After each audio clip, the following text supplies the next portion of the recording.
Praise the lord. ఈరోజు మీ కొరకు దేవుని వాగ్దానం. మీ అందరికీ ప్రభు నామములో వందనాలు తెలియజేస్తున్నాను. మీరు తెలియజేస్తున్న మీ సమస్యలన్నిటి కొరకు నేను ప్రార్థన చేస్తున్నాను. తప్పకుండా దేవుడు మిమ్మల్ని దీవించి ఆశీర్వదిస్తాడు. ఈ యొక్క సందేశం మీకు ఆశీర్వాదకరంగా ఉన్నట్లయితే లైక్ చేయండి, కామెంట్ చేయండి, షేర్ చేయండి.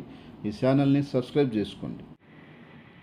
ఈరోజు వాగ్దానం కీర్తన గ్రంథము 112 2వ వచనం. యథార్థవంతుల వంశం వారు దీవించబడుదురు.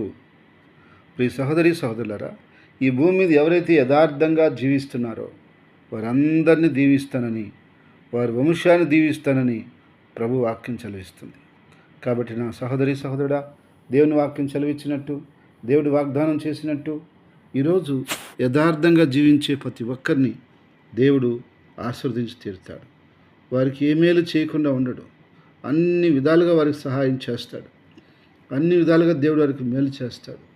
ఈ భూమి మీద వాళ్ళని బలవంతులుగా ఆశీర్వదించబడిన వారిగా చేస్తాడు.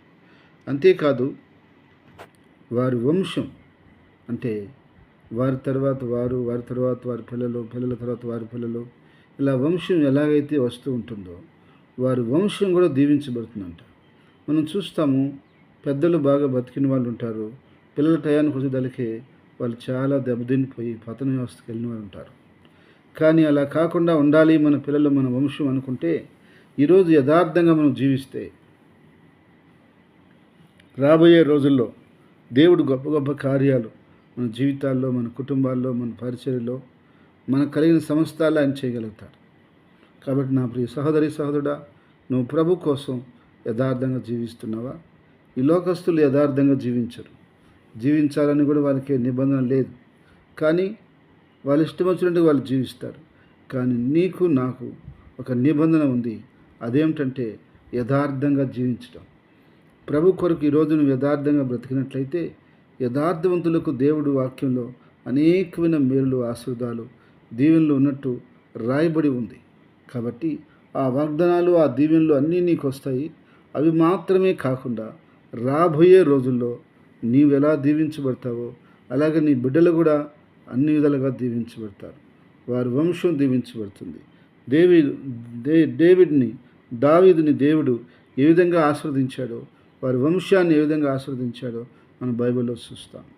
అబ్రహాం, యాకోబు, ఇస్సాకు, ఈ విధంగా గోత్రకర్తలందరూ కూడా ఎలా ఆశీర్వదించబడ్డారో మనం బైబిల్లో చూస్తాం.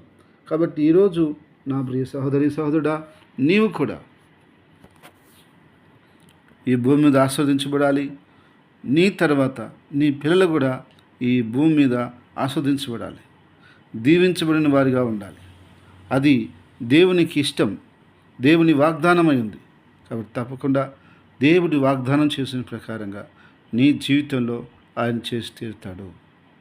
నిన్ను ఆశీర్వదిస్తాడు, నీ పిల్లల్ని ఆశీర్వదిస్తాడు, వారి పిల్లల్ని ఆశీర్వదిస్తాడు, తర్వాత వారి పిల్లల్ని అలాగ పిల్ల తరం దేవుడు ఆశీర్వదిస్తూనే ఉంటాడు. ఎందుకంటే యథార్థవంతులను దేవుడు ఎప్పుడు మర్చిపోడు. ఎప్పుడు వారిని జ్ఞాపకం పెట్టుకుని అన్ని విధాలుగా ఆశీర్వదించి, దీవించి, కాపాడి, నడిపించి వర్ధులు చేయునుగాక. ఆమేన్. ప్రార్థన. యేసు ప్రభువా, నీకు స్తుతులు స్తోత్రాలు చెల్లిస్తున్నాం. ఇంతవరకు నీ కృపను బట్టి మీరు సహాయం చేసి నడిపించారు. యథార్థంగా దీవిస్తున్న ప్రతి బిడ్డని, ప్రతి కుటుంబాన్ని ఆశీర్వదిస్తానని చెప్పారు. నిశ్చయంగా నీ బిడ్డలను ఆశీర్వదించి, దీవించి వర్ధలు చేయమని, ఎలాంటి ఉడుకు లేకుండా నీ కృప ఆశీర్వాదాలతో, నీ మేలుతో, నీ దీవెనతో, సంతోషంతో, సమాధానంతో, అయ్యా నీ బలమైన కార్యాలతో ప్రతి బిడ్డని, ప్రతి కుటుంబాన్ని, ప్రతి ఒక్కరిని పేరు మీరు ఆశీర్వదించి, దీవించి, కాపాడి వర్ధలు చేయమని, నీ కృప హస్తాలతో నింపమని, నీ బలమైన కార్యాలు ప్రతి కుటుంబంలో, ప్రతి బిడ్డలో, ప్రతి ఒక్కరిలో నెరవేర్చి నీ నామం మహింపరచుకోమని, అన్ని విషయాల్లో నీ బలమైన ఘనమైన కార్యాలు మీరు సహాయం చేయమని, నీ మేలుతో నింపమని, వర్ధలు చేయమని, కృప అనుగ్రహించమని దేవా, ఈరోజు పుట్టినరోజు వాదన జరుపుకునే వ్యక్తులని, బిడ్డల్ని, కుటుంబాలని పేరును ఆస్వాదించండి. దిన పనిబాటులో, ఉద్యోగ వ్యాపారాలన్నింటిలో దీవించమని యేసుక్రీస్తు నామమున ప్రార్థిస్తున్నాను తండ్రి. ఆమేన్.